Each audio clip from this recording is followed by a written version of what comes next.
narcotràfic, però ho ha fet. Però no només una miqueta, és que són la guia d'Europa. Són la guia d'Europa i espero que els representants dels altres 6 estats que estan en aquesta comissió que vostè diu no estiguin llegint les notícies que estan sortint darrerament als mitjans perquè, vaja, potser pensaran que estan en molt males mans. Ha dit que vostès eliminen en català queda una mica estrany perquè és una fórmula que no s'utilitza, els cigrons negres de les seves organitzacions. Aquí el negre no li ha semblat malament, abans sí, quan he parlat de moments foscos. Només faltaria que no ho fessin, però és que això no té cap mèrit, no li puc reconèixer com un mèrit perquè és la seva obligació, està legalment obligat a fer-ho així. Vostè ho sap, per tant, no li puc reconèixer com un mèrit, només faltaria que no exigís les responsabilitats que s'han d'exigir als professionals corruptes.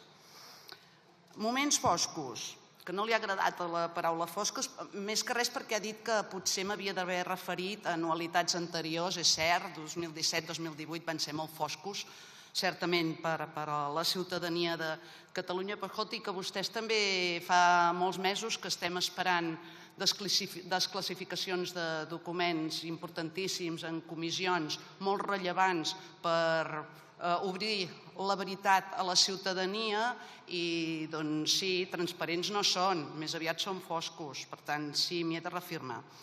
Respecte a la corrupció policial relacionada amb el narcotràfic, és que segur que no li explico res de nou, perquè, clar, vostè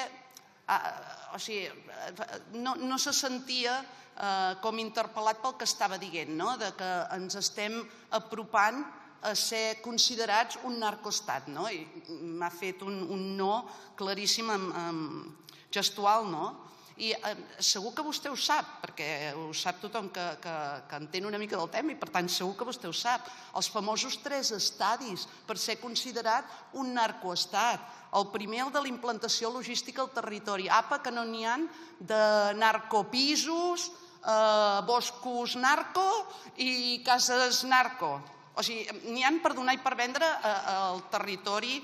tot el territori de l'Estat. El segon estadi, la captació de personal vari, paletes, fusters, lampistes, etc., per cuidar el negoci i de professionals pel blanqueig de capitals. Em negarà que no hi és, això? Tercer, entrar i corrompre les institucions, i és el que avui m'he referit. Per tant, ja estem en el tercer estadi. Sisplau, o vostè és molt innocent, que seria molt perillós, o és molt imprudent de negar-ho així, perquè quan es nega les evidències, doncs molt difícilment les afrontarà. Sí, ha dit vostè abans, aquest és un tema molt complex, molt difícil, crec que seré capaç d'entendre'l, si me l'explica. En fi, nosaltres tornem a dir-li que creiem que hi hauria d'haver un organisme autònom que fes la vigilància de les actuacions i el seguiment dels cossos policials i donar més força, més empenta a la Fiscalia Antinarco, diguéssim, que és que només tenen 11 o 12 fiscals i una cap, crec. Amb això no anem enlloc. L'han de potenciar i que tinguin relacions potents amb els seus homòlegs de l'estat europeu. Això és tot. Moltes gràcies. Muchas gracias, señora Madrenas. Por el Grupo Parlamentario Socialista tiene la palabra el señor Serrada Pariente por un tiempo de 5 minutos, cuando quiera.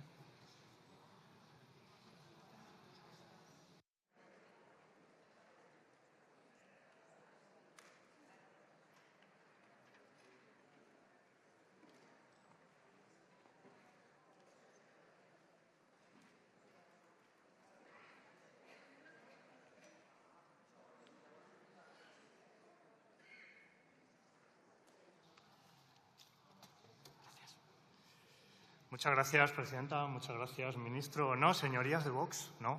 Lo que había en Ferraz no eran jóvenes pacíficos, no eran ancianos que pasaban por allí. Lo que había en Ferraz eran ultraderechistas que ahorcaban a un muñeco con la imagen del presidente del gobierno mientras cantaban el Cara al Sol.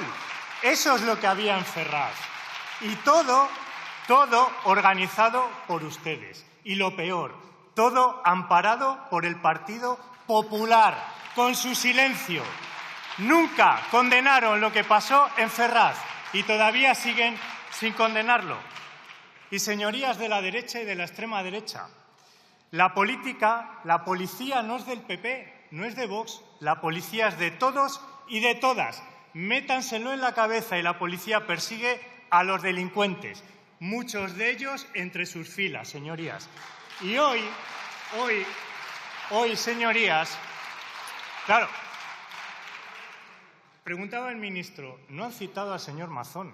Claro, es que hoy es un mal día para citar al señor Mazón, y yo lo entiendo. Primero, que en el Partido Popular no citen a alguien ya es malo, para bien o para mal, pero es malo. Eso quiere decir que tiene las horas contadas. Pero claro, hoy no citan al señor Mazón y leo, titular. La Fiscalía apoya que se investigue la posible responsabilidad penal de Carlos Mazón por la gestión de la Dana.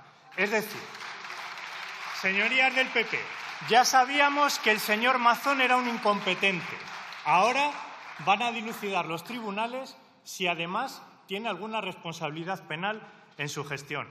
Señor de Rosa, señorías del PP, ¿no se han cansado en sus intervenciones de lanzar bulos, de difamar, de mentir, de insultar, de aprovechar esta tribuna del Congreso para propagar sus mentiras?